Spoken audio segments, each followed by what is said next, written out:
All right, hey you guys, welcome to this market replay today for February 1st, 2023. Today is an FOMC day where the Fed announced an interest rate hike of 25 basis points.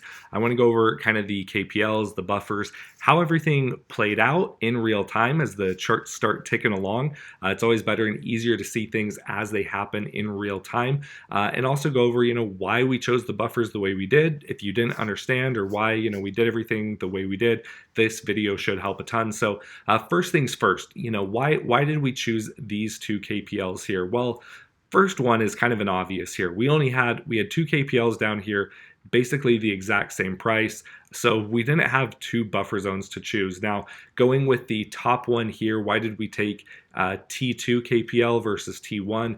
Well, one of the big things you've seen lately, and I'm going to pause this really briefly here and go over here to the free chat. So if you go to free chat here, I've been posting quite a bit this basic strategy where you go long above, short below, there is no filters, there is no nothing, and showing kind of what the P&L is, what you would have made if you would have been using this from June 2nd or June 1st until now. Well, going long above, short below, following the trend of the previous day for the buffer zone slope, you would be netting approximately $91,702.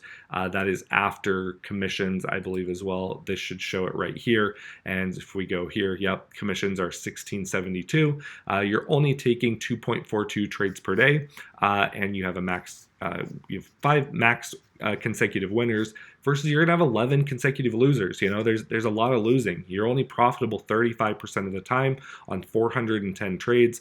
This is the time that it's calculated. Again, you saw from that P&L graph, it starts in June. Technically, this says it starts in May, but that's because it needs a month to calculate the data to create the KPLs. A lot of information you didn't really need to know, but profit factor, that's a big deal, 1.51, and then going into obviously the profitability, right?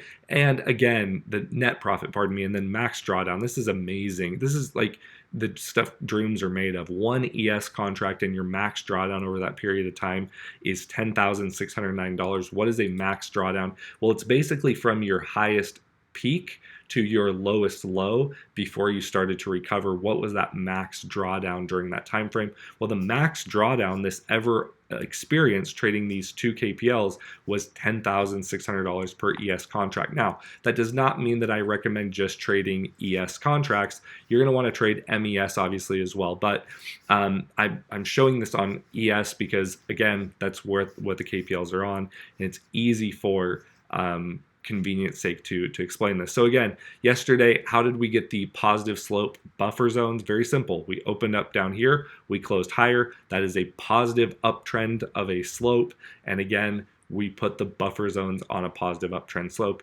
Now again, I can cover the reason for why we used this KPL T2 and why we use these, because again, that is the most profitable version of KPLs. Now there are 4 versions of KPLs that I'm currently running. Oh, I take that back. There's 4 combinations you could run, right? You could run T1 with T1, or sorry, B1. You could run T1 with B1, and then you could run T1 with B2. You could run T2 with B1 and T2 with B2. So 4 different combinations. I'm running probably 7 or 8 different variations of KPLs right now, but that is to hedge my positions, hedge my risk, hedge my bets, so to speak, and that's kind of explaining, why I do what I do. But again, if you're looking for the most simplistic and the most profitable version of KPLs, you can't beat this version with a stick. You can't. I don't know of a strategy you could find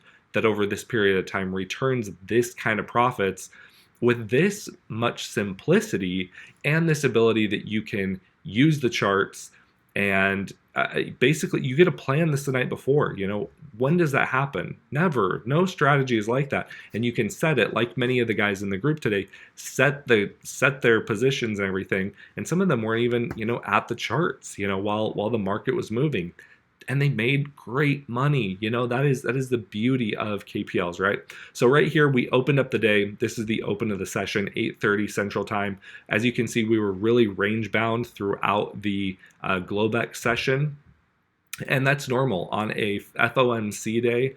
When there is a Fed announcement, we usually do not see much of that movement come until obviously when the chairman of the Federal Reserve talks, when Jerome Powell is speaking. And that today is going to be right here at 1300 hours or 1 p.m. Central Time. So as you can see, the really great thing is we were setting up right smack dab in the middle of everything right before the announcement. That is great news because that gives us some wiggle room for these wicks that are going to occur and what you're going to see right here. See, so we made this first wick, and I'm going to pause this. We make that first 10-minute candle, and this does show that it's bullish. And for me, personally, when I wasn't in, a position here on the ES, I was in other positions, but I was like, fudge, we were so close, right? So close. We were within, 52 here down to like 48, 49. I was like, man, we were so close to getting in.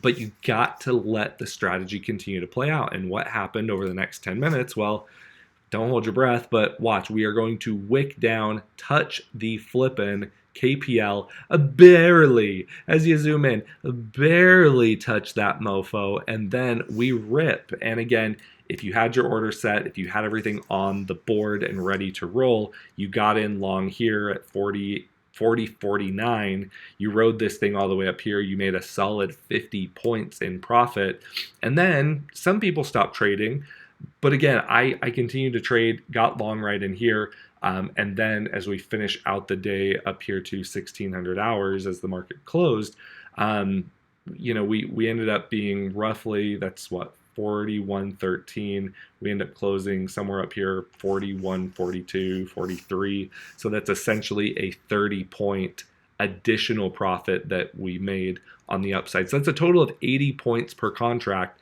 that we were able to make. Now, could you say, oh, well, yeah, you could go up here a little bit more. I'm going to pause this real quick.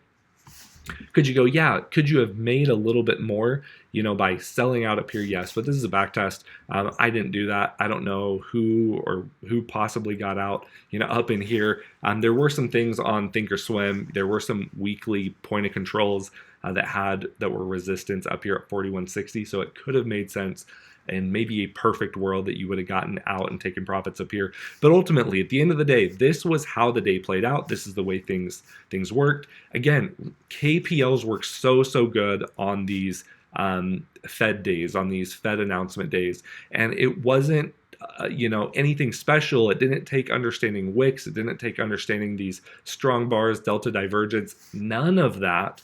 What was most important at the end of the day, if you wanted to simplify everything, it was long above the KPL, long off the upper buffer zone, and going short below if we would have broke below that, and taking profits. It really was very simple. And now you know why we had everything set up the way it was. And so I hope this video helped. If you have any other questions, let me know. I will be more than happy to answer it for you. But today, a lot of stuff, a lot of movement, a lot of really happy traders in the group, and really a simplistic way to have made money on this move. You just have to be consistent if you're going to want to get results, like we're seeing right here. If you want to make the big bucks, you got to be consistent. You got to continuously trade. And granted, this is Monday through Friday trading. I did run a back test similar to this, and it was like around 56, probably would be closer to 60,000 now in net profit if you're just trading Monday, Wednesday, Friday. So it's not as if, it's only the people in YMI Premium that can make a lot of money. And yes, of course, you want to make as much as possible. But even if you're just in YMI Live, 60 grand for one ES contract is not a bad proposition. Although, like I always say, if you can make 30 grand more and have KPLs for, every single day, I make the price of YMI Premium well worth the additional cost that it is over YMI Live. But it really just takes consistency, and that's kind of the big kicker that I'm going to kind of leave you guys with is stay consistent, follow the trade plan, and as you get better, add additional variations. But at the end of the day, we didn't use IDR, which is initial daily range, because it was a FOMC day. So, there are variations that you can use, but I find that usually filters on FOMC days are not as effective. You are going to take some more chop and you can get beat up a little bit more than if you were to filter, but I find that the filters tend to lead to less profitability because of the craziness of these specific days, right? So hopefully you found this video helpful, insightful. If you have any other questions, let me know. And let's keep plugging away. Let's keep, chunking away at things. And I will catch you guys in the next one. Take care. Bye.